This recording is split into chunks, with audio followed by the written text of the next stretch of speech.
Hello दोस्तों, कैसे हैं आप सभी। स्वागत है आपका आपके अपने YouTube channel RK academy and coaching centre में। तो आज की वीडियो में हम बात करने वाले हैं हिंदी क्लास 12 के आरोह भाग 2 के बहुत ही ज़्यादा इम्पोर्टेंट चैप्टर नंबर 5, जिसका नाम है उषा। इसको आज के वीडियो में पढ़ने वाले हैं। बहुत ही ज़्यादा इंटरेस्टिंग टाइप पे। तो इसके राइटर है शमशेर बहादुर सिंह। तो चलिए पाठ के बारे में हम लोग देख लेते हैं कि पाठ किसके बारे में बेस्ड है। उषा का मतलब होता है भोर, सुबह, ठीक है। प्राकृतिक बेला का वर्णन होता है। तो पाठ में कवि ने सुबह के प्राकृतिक चीज़ों का वर्णन किया है कि सुबह सुबह क्या क्या चीज़ें होती हैं, जैसे सूर्योदय होता है, पक्षी निकलते हैं और भी मनमोहक दृश्य होता है, उसका वर्णन किया है। उन्होंने भोर की आसमानी गति और सूर्योदय की मनोहर और सौंदर्य से भरपूर का गतिशील चित्रण किया है।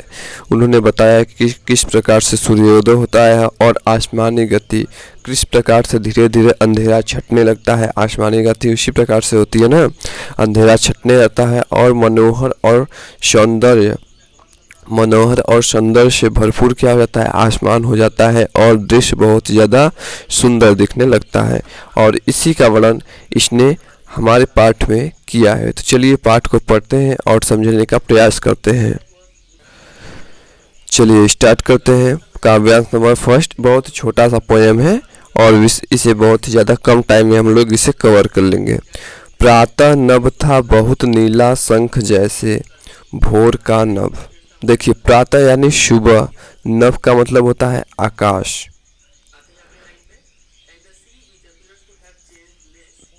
तो देखिए प्रातः यानी सुबह का जो आकाश है बहुत ही नीला है, शंख जैसे भोर का नभ।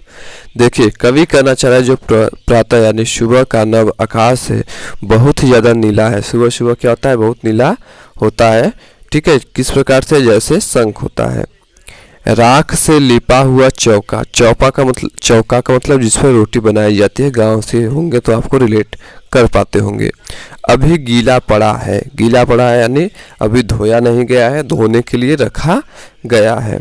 बहुत काली सिल जरा से लाल केसर से कि जैसे घुल गई हो। सिल का मतलब होता है जिस पर मसाला पिसा जाता है, उसे कहते हैं सिल। तो सिल बहुत ज़्यादा काली हो गई है, जरा से लाल केसर से, ठीक है।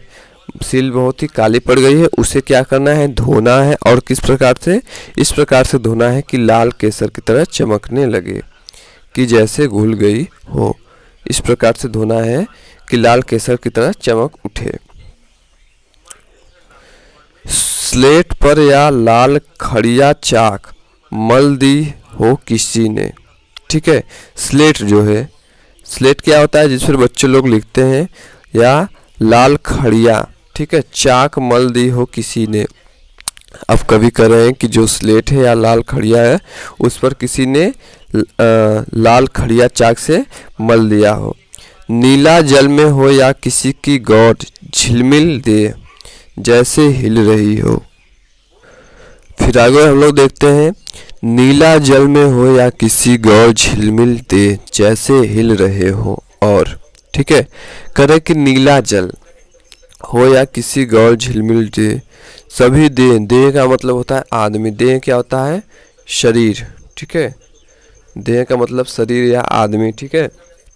सब लोग अपने कामों में अस्त व्यस्त हैं और सभी लोग अपने कार्यों को कर रहे हैं और बहुत ही ज़्यादा तल्लीनता और शीघ्रता के साथ कर रहे हैं अपने कामों को, ठीक है।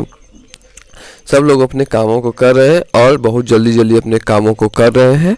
और इस प्रकार से जादू टूटता है इस उषा का, अब सूर्योदय हो रहा है।